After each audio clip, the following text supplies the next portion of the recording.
Curtin, and I'm here with my very good friend Vivek Mahbubani. and we have a special guest today, Belinda Esterhammer. Hi, thanks for having me. Yeah, good. If you guys want to catch me online, I am at Andy Curtin, Facebook, Instagram, Twitter. Yeah, you can catch me at Funny Vivek with the letter M after that on Facebook and Instagram. And catch me at belindaesterhammer.com. And so you have a lot of things going on, Belinda. You are a co-host of #Impact. You're the host of the Belinda Esterhammer Show. You're kicking off Fem Founded. And I'm pretty excited to have you on today. So today we're going to talk about your life, when you moved out here. We'll talk about being a woman in Hong Kong, which something Vivek's going to chime in on. I want to know more about. Yeah. Some of the challenges that women face in the workplace. And how to basically solve the problem of food staining your hands. Yeah. and also, some of the projects that you've been working on. Cool. So when did you first come to Hong Kong, right? Like, because your mother's from here. I mean, the first time. Yeah. 5 months, 6 months. 5, 6 months old. Well, I was born and raised in Austria. So my dad's from Austria, my mom's from Hong Kong. But I think the first time she brought me here when I was under a year to show me to her family. And what do you remember of that trip? Oh my God. Since then, she brought me back every year until I was 14. So you've always had a pretty strong connection with Hong Kong. Yes, but I didn't like it as a kid. Wow. Okay. I mean, it's interesting that you said, your mom brought you here when you were 5 or 6 months old and was like, I wanted to show you around. I'm like, wow, you're ready to go. All right, honey, you're 6 months old. Let's get to work. What are you seeing? Is that round like or is that very Hong Kong? yeah, getting straight to work. I like think it. she was more showing me off. Ah. She always says I was a cute baby. Oh, okay. Mixed babies. That's also very Hong Kong. Both my kids are mixed. So with a face like this, I've managed to produce good-looking children. So yeah, that's a testimony to that. Clearly, Andy's DNA is very weak. Thanks, buddy. So great to co-host. I really appreciate the support that we have. So you were saying when you were first here, you didn't really like Hong Kong, right? I had bad experience as a kid coming to Hong Kong because she brought us back. Must have been intense, right? From Austria. Yeah, 6 months old, man. That's a tough time. I think she's referring to memories later in life. Sorry. I think I got over that. Therapy. No, but every year she brought us back in August and typhoon season. And she brought us back for like 3 weeks. Because that was also when we had our school holidays. But that was basically the best time to be in Austria, in the mountains. In the forest. I hate winters. Not the best time to be in Hong Kong. Yeah. For like several reasons. Also, as a kid, I only had my brother, basically. Yeah, so, and we were, in one of these Hong Kong apartments. Oh. And she loves to shop. So she used to drag us to these, local wet markets. My brother and I, we hated it. And I love it how you say your mom likes to shop and you refer to wet markets. I was thinking like shopping malls and everything. You're like, all right. We're Gucci gonna go. bags? No. Yeah. Fish. Does this fish fit you? she saw Hong Kong every time as an opportunity to stock up on all the things that she could not get in Austria. Yeah. Wet markets, Mongkok, all the markets basically. And her whole suitcase was full of dried fish and everything else that she brought back. And well, the good thing is you would never lose your suitcase. No, everyone's like, that's not mine. we flew Definitely back not always mine. with 4 suitcases. You're like, that's Yeah. not my suitcase. Yeah. Yeah. So, interesting experience. But as a kid, I really didn't like it. So when did you move here? Or what made you move here? So 10 years ago, I did an exchange here. Because I speak fluent Cantonese, I thought I should just give my mom's heritage another go alone without her and her shopping habits. So I decided to come here.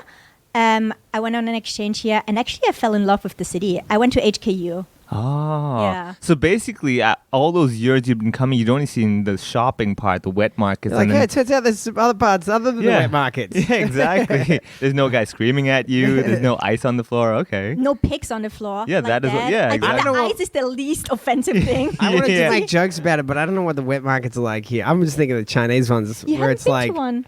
well, I haven't been here that long, actually. Half a year. Yeah. I mean, she was 6 months old. She was already in Hong Kong, Andy. Think All about right, it. What is this? Wet Yeah, Market I was Pride probably Week? parading through the wet market. Wet Market Pride Week. You get multicolored meat. That'd be awesome. Just a rainbow fish.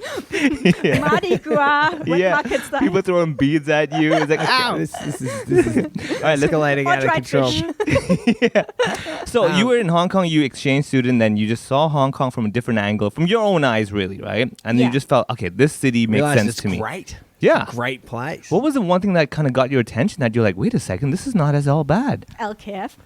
I was going to say, I was like 2009, 2010?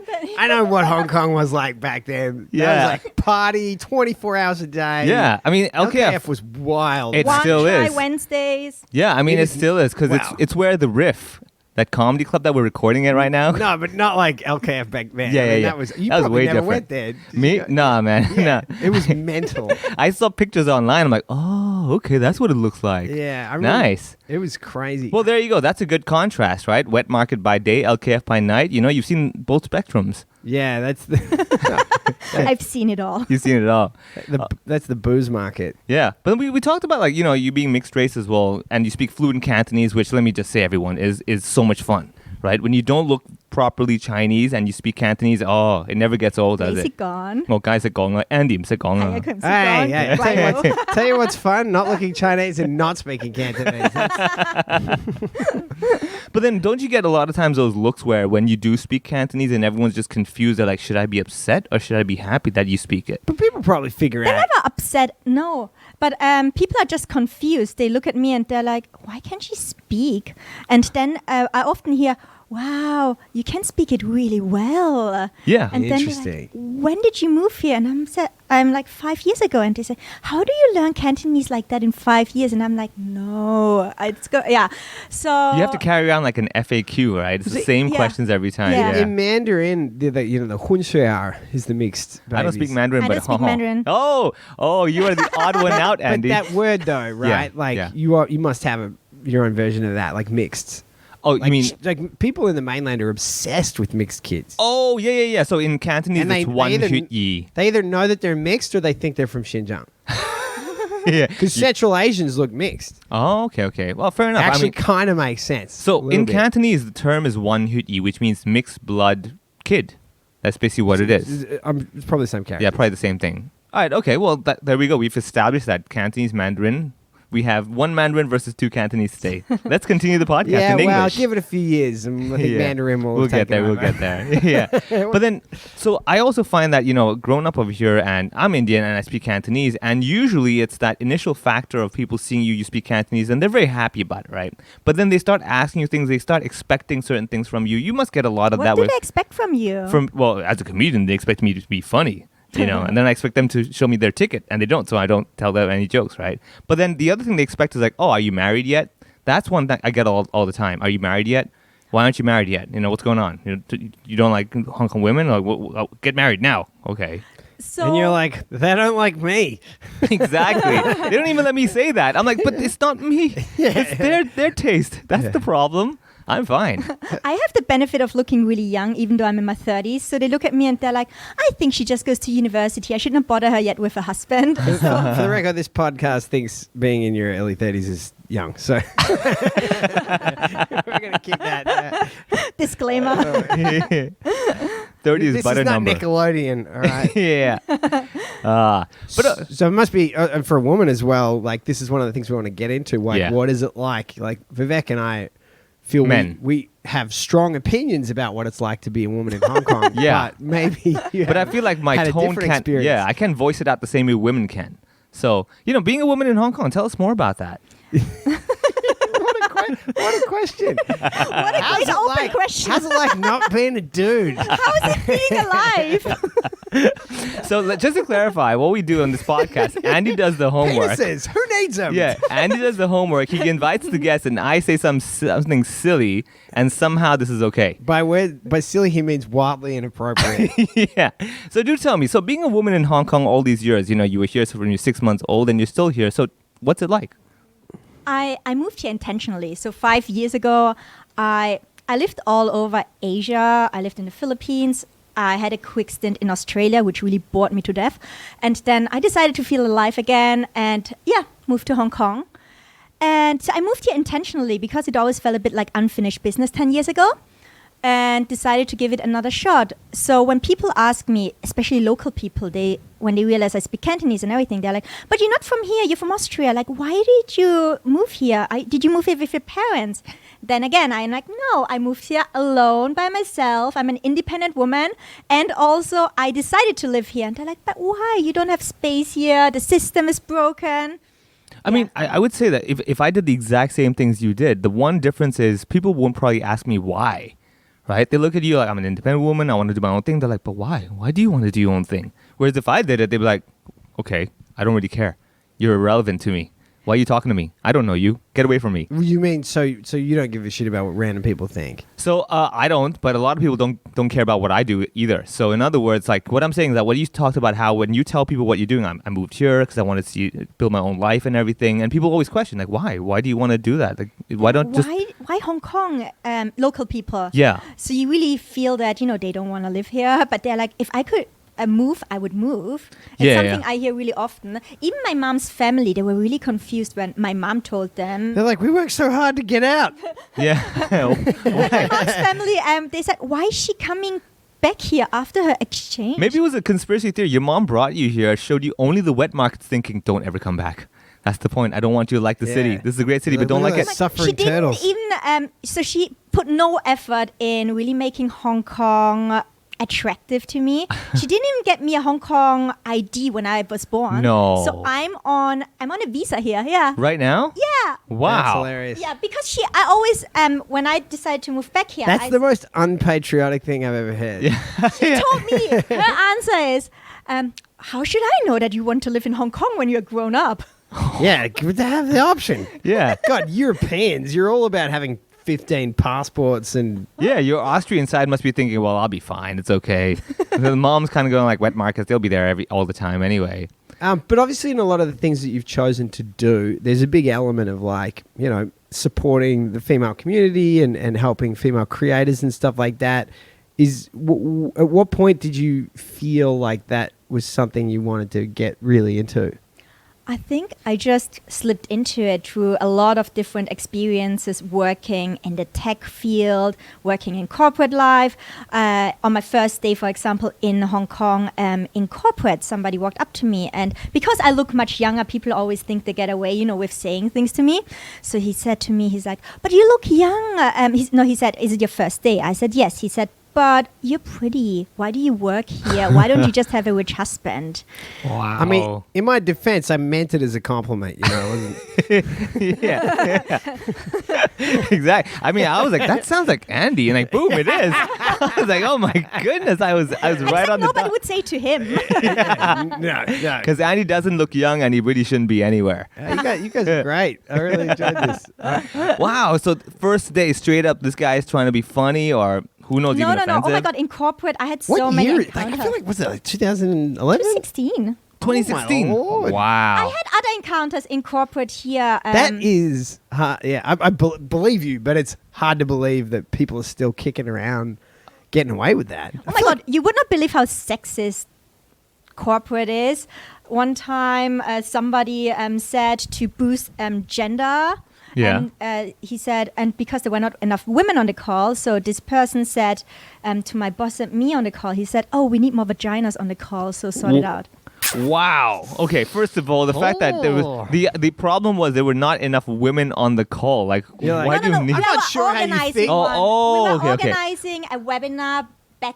So women several on the years team, ago. you mean? Oh, okay. I thought it was like We literally on the have phone call. I need vaginas. a I'm few not more sure women. you think we use the phone, but Yeah, exactly. Yeah. That's not how it's been done. No. We were not having a tea party, and he felt Oh like my he wanted more. goodness! Yeah, Wow, that's- wow. Okay, first of all, I hope that's not the same guy who gave you the compliment on the first day, No, or the quote different. A unquote lot joke. of different people. This was a guy who was based in a different office. He It's said a- it on the phone. yeah. I'm gonna have to go back and look through my whole set list now. You've given me new perspective on what's funny, what's not. I'm like, wait. Yeah, a well, I second. mean, it's like just thinking about like the George Floyd thing that's going on right now. We were talking about it before. Is like some of my friends can't understand, why the African American community are reacting the way they do. And one of my African American friends was like, what they don't understand is like this is a nerve that's been touched again and again throughout our life. And when you keep hitting that raw nerve, it's like maybe one individual statement in isolation doesn't mean that much, but it's the accumulation. And, if it happens once a month, that's like over time, that's a huge volume of incidences that you've got just stacking up on each other. Yeah. So And that must be like commonplace. I mean, on average, wherever you go, I'm sure every now and then there's that one comment. Are you kind of like just bored of it by now? And is what I'm saying resonating with you? Does that? Oh, I tell people to fuck off at this point. But you know what I mean, though, right? It's it's like here we go again. Like here's the same it's thing basically again. like, here we go. I'm like, do you want to mansplain something to me? I'm like, what's your point? So what? I just, for example, also, it was my birthday last week. Somebody also commented on a picture I shared. He said, oh, but you don't look your age. I also said to him, I'm like, what's your point then? Should it be a compliment? Like, yeah. Yeah, What as do in you like, want Are you from saying me? I'm old, or are you yeah, saying I'm not grown up enough? Yeah. Like, Are you which saying way? I'm not mature enough? Like, yeah. Yeah, because I look the way I look, and that's my age, so I look my I age. can't change the way I look. I Yeah. don't care. Don't tell me I'm pretty. Tell me I'm smart. Yeah. Oh, there you go. Well, that's the first of all, you're smart. Just want Yeah. to say that. That's one. I Just getting it out of there. Just getting it out of there, Rita. You guys want to talk about soccer or something? It's fun. Yeah, But then, 'cause, I like- think that as a manager, like managing people, it's especially like managing bar staff. I want my bar staff to feel camaraderie, but then some of them, both the women and the men, don't realize that something inappropriate's been said, and you have to come in and be like, yeah, okay, it's like commenting about appearance is a big thing. You're like the sandpaper, It's right? like, just When it gets a don't bit rough. comment about appearance. Yeah. Even like with the comics, sometimes I have to be like, all right, just I put, do Yeah. it put the hand so up and go. often. When I was still But working, people don't. It's sometimes the intention isn't No, bad, but when but that people doesn't mean come it's not a problem. but when people come up to you and they say, "Oh, you look bloated today," or "Have you gained weight?" Are they doing that in English or in Cantonese? In both, I had also Wow. that also happens to my female expat friends Well, who are white, but people come up to them. For example, I had one of them, and they just pretty regularly walked up to her and they're like, "Oh, you didn't wash your hair today. It looks so greasy." Ha ha ha. Wow. I mean, like, I would say that. the weird thing is, like, after working out so much, I would love to have people come up to be like, "Oh, you look a bit plump today." I'm like, "Well, I've been working out. Thank My you." thing is like people always say to me like, "Oh, you look so tired." I'm like, "I slept like a baby last night." Like, Yeah. this is my face. Yeah, I'm naturally tired. Piss off. But yeah, that's also that weird compliment you get where people kind of want to poke at you. They're saying this stuff, but they don't realize that I didn't need you to tell me this. I know. Like it's like coming up to me saying, "Oh, you look a bit hairy today." I'm like, I don't need you to be telling me that stuff. I know it, and I don't care. But for Well, me to be also, honest, I I know I meant it as a don't. compliment. Andy, Andy's trying to compliment everyone. He's the manager, making sure everyone doesn't offend each other, and he's the one offending everyone. This is true. Don't do Are you what I saying do. things like, "You look smart today"? Yeah, every I day. never say that to any Every day. idiots I work with. I get out of the lift straight up. He's like, "Hey, you look smart today." I'm like, "Andy, what? Like, no hellos first?" You know, another one that's an interesting one for comedy is like hosts do this all the time. Is they'll introduce the guys as being funny and then the girls as being beautiful. It Oh, happens yeah. all Oh the my time. God. Yeah. And I've had people. I've been as a manager. I've had to go up to guys and be like, "You gotta stop with the introduction to the appearance. Like, if you're gonna call them funny, make sure you call them. There's some equality about who you're saying is funny." Yeah. And comics are always like, "Oh, really?" And I'm like, "Yeah, it's a thing. It's a thing. It's totally a thing." So would you say like it's actually getting tired of that the whole appearance? But I was complimenting you on your appearance. Like, well, I don't need you to compliment. I'm fine with it. Well, Why it's don't we? also like I as a comic, I wouldn't say I'm overly sensitive, but like this, I pay attention to what's being said as I'm being brought on, because the impression that the audience has of you in the beginning is massively impactful as to how it goes. So like I hate it when people talk about things that don't relate to me as a comic. They'll be like, "This guy, It's funny. This guy manages the bar." Oh, yeah, it's like that. Just irrelevant. sounds like I'm not going to be funny. Yeah. It's like Mr. Obvious. Yeah, exactly. And number one, irrelevant. Number two, like say, Mr. Obvious. Like, okay, and what's your point? Yeah. Yeah. So what would you say to tell people that, instead of thinking of the old, like, oh, I better not even say anything? Because like, it also gives a certain fear of like, I'm just not going to say anything. I don't want to offend anyone. But that, like when I tell people, I say, look, I'd rather you say something and then I get a bit upset and I clarify with you and then you never make that mistake again. Would you say that's similar to something as in like, I'm giving you one chance and that's it, but don't assume that you can try with every other woman as well? I think it's not even just they're trying to hit on you. I think it's a cultural thing, and I think it's so deeply, burned into this culture of families obsessing over girls, over women's appearance, weight. I had an intern 2 years ago, and she was from a local family, studies in the US. She said to me that when she turned 18, her mom said, okay, now you're allowed to date. You need to find a husband. Wow. And they also kept on nagging how, like that she was fat, even though she's not. Things like that. It's just so ingrained in this culture to talk about appearance, but then also food. Because you meet Chinese families.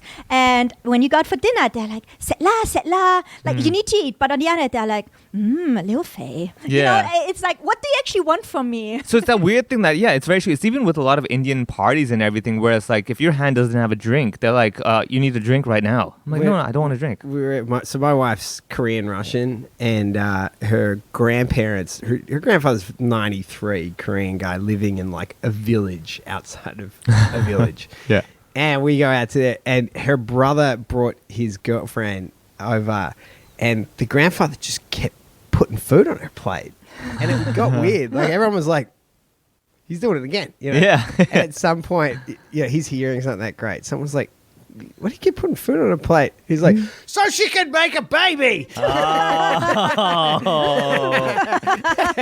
Oh man. Everyone just sits there going like, okay, let's turn away. This guy's 93. Fair enough. Yeah. I mean, I can understand that. He's not going to be woke. There's no Yeah. past the point of no return. And he's a lovable character. She wasn't insulted by it.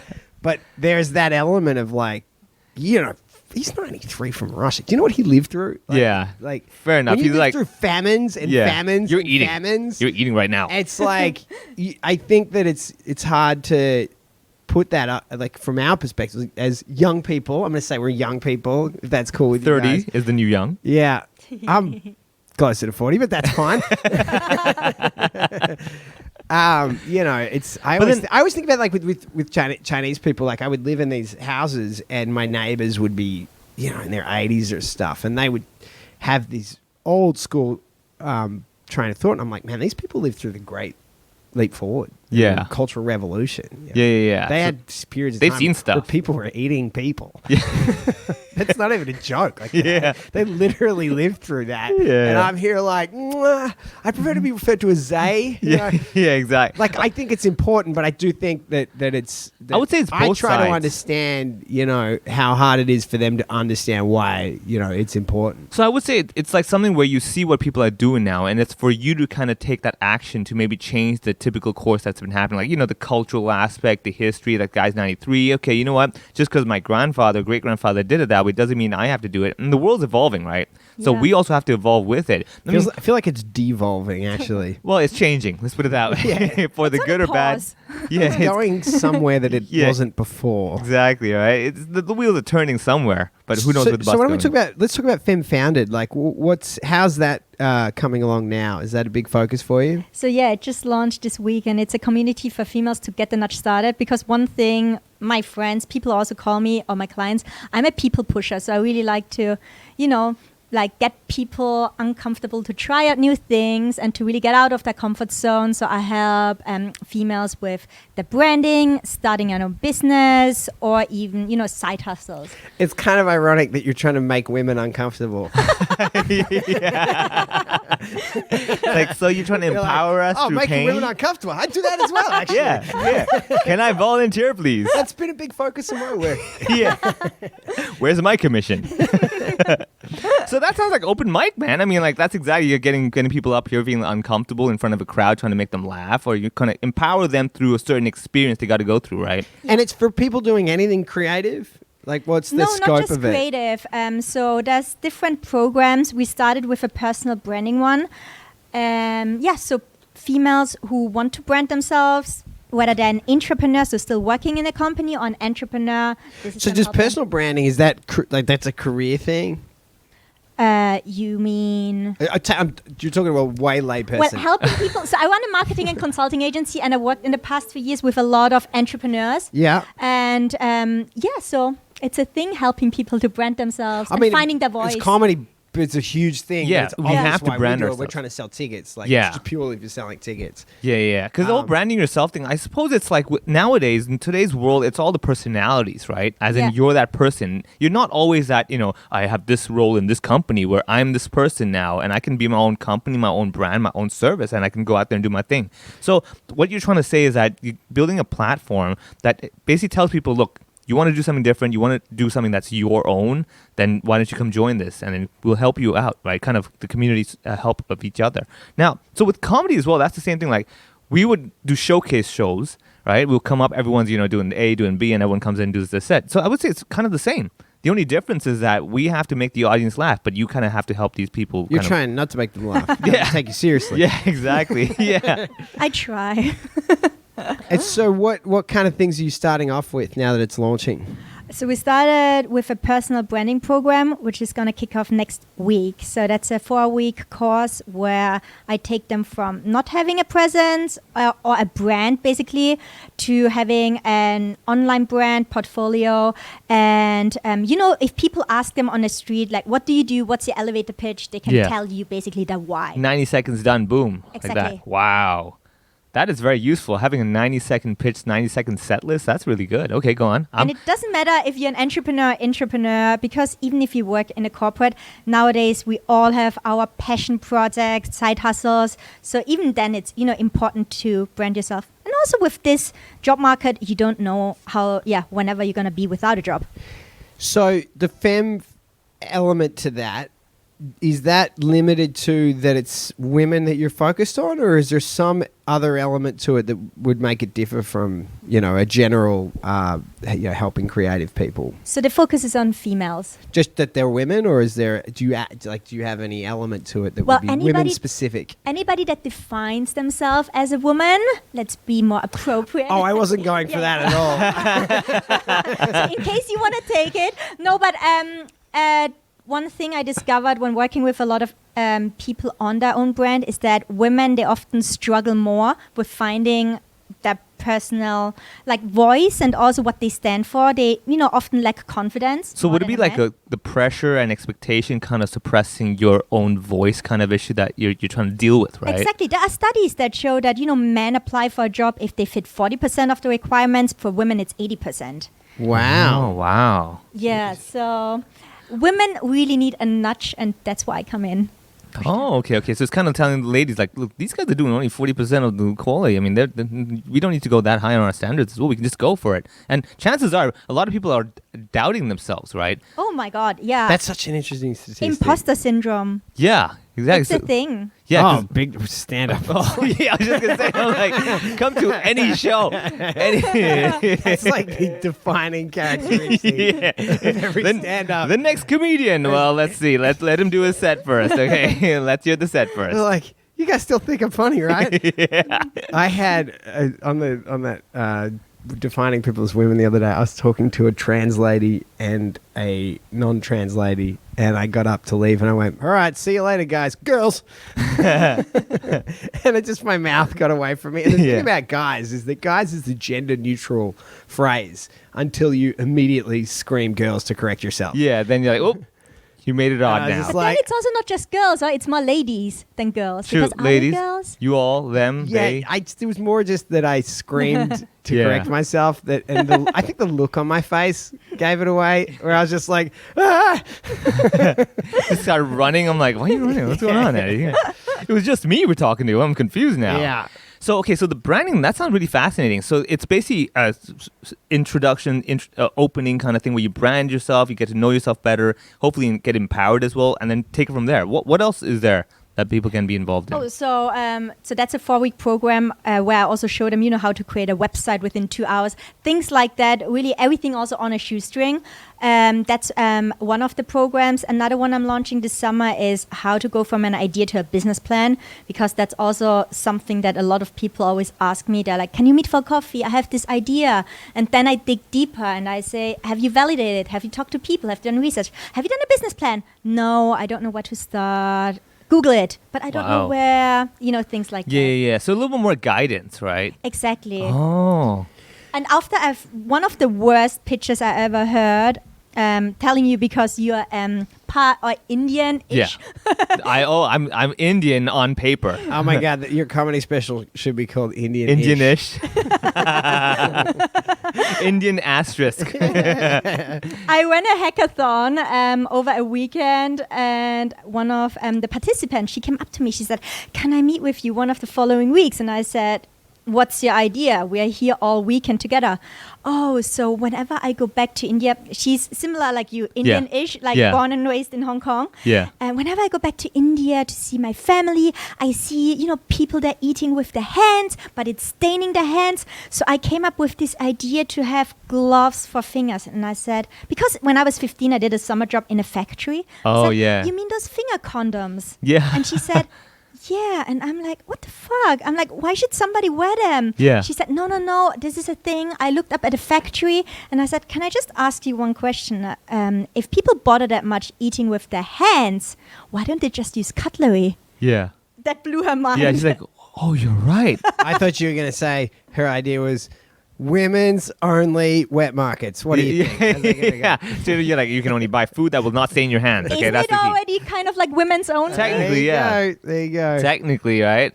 Okay, so there we go. So that you kind of help them springboard different ideas, so they're not stuck on one I just road. want to help them, to instead of pitching ideas like these where they clearly haven't thought about it. Because I also talked to Indian friends about it, and they said, in these cultures, it's appropriate, but also a lot of people outside of bigger cities, like in villages, they eat with their hands because they cannot afford cutlery. Yeah. So how should they afford finger condoms? And also think about the environment, how bad that is. Yeah, because it's probably disposable. You can throw it away. I don't know. And some people might actually use it incorrectly. They might put 2-finger condoms on, and that doesn't work. Right? Yeah. Or they put it somewhere else. The fingers get stained, right? This guy's got a dirty hand coming in with it. It's like, you better put on finger condoms before you eat my food. Wow. You know the best. I can see your brain as soon as you got on condoms.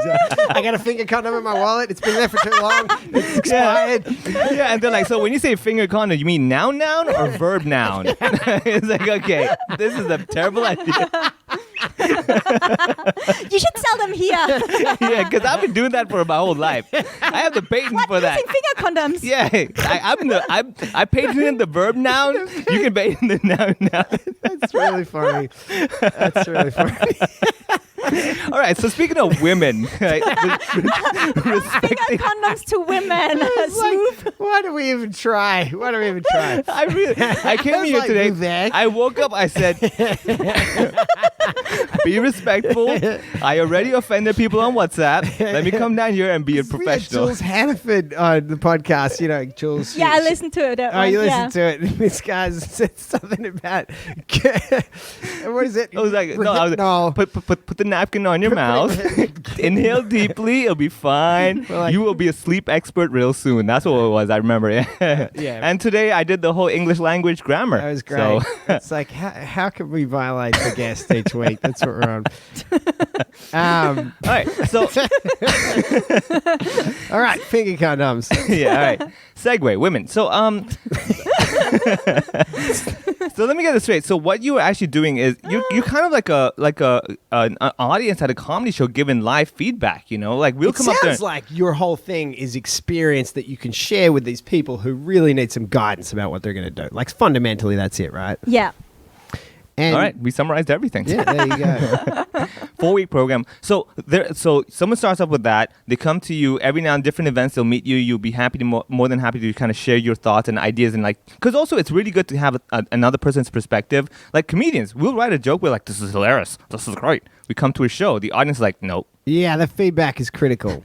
So I host a lot of startup boot camps where people can pitch the idea, then you form teams and just work around it for a whole weekend. And I also do workshops for accelerators and incubators all over the world. Like most random place I was in Pakistan 2 years ago. That's hosting Indian-ish. workshop. That's Indianish. Yeah. Oh, Andy, that's dangerous. That's dangerous, sir. That was part of India. That was more historically. offensive than the chloroform part. No, I'm just kidding. Yeah, go on. Yes, so it brings me everywhere, and also I speak a lot around entrepreneurship and things like that. And I get to meet a lot of entrepreneurs, of future entrepreneurs, and that's basically how this whole thing started. Can you tell us a little bit about the Belinda Esterhammer show? Yeah. It's a podcast about the art of winging it. So I just, wanted to have my own podcast where I just talk about random musings. It's funny that a lot of people, they ask me, they're like, can I be on your podcast? Can I be on your podcast? And I'm like, you clearly haven't listened to it. It's a podcast about myself talking to myself. Yeah. Yeah. Yeah, I couldn't have you as a guest because I wouldn't be winging it then. I would have to organize what does that. winging it mean to you? What exactly does that mean? So I think, well, apart from the tagline, which sounds catchy, it's basically just showing them an honest look behind the scenes of being an entrepreneur, a human. I talk about things like why when you're in a multi-level marketing, you're not a business owner, or even like imposter syndrome, things like that, because I really want to give people an honest look behind the scenes and what's going on. That's really good because, like, in comedy, that's something we get all the time, right? Like, either you have the people who think that you're always depressed, a sad clown, or they think you're always on, you're always switched on. Like, interviews and, photo shoots, it's always like, oh, funny pose now, stuff like that. So you're showing people that, look, by day, all the stuff is happening, but the truth is there's a balance, right? I'm just another person. And Look if behind you're the curtain kind of thing. Yeah. Because I think that's what a lot of people miss in general. You see like this great guy news articles about this. Wow, I want to be like that person, but I'm only this person. But then they see the side and you're like, wait a second, I'm kind of like this person. And if this person is doing that, then why can't I do that? So that's another way to empower people with your podcast. Yeah, just last week I did a episode on why you should be your own role model. So why you don't need a role model. And one dad, he was messaging me. He said that, I'm this dad of this 10-year-old mixed girl. And if she ever needs a role model, you're going to be that person for her. After hearing that episode. Yeah. Wow. That like, keep up the work. Yeah. That's a compliment. Yeah. Wow. Reverse psychology works. My compliments are usually like, hey, podcast is great. Be less racist. That'd be great. Yeah, if dads ever email me, I'm like, I'm in trouble now. Yeah. I better archive that if immediately. he's listening, it's like something good happened. Take your hands off my daughter. Yeah.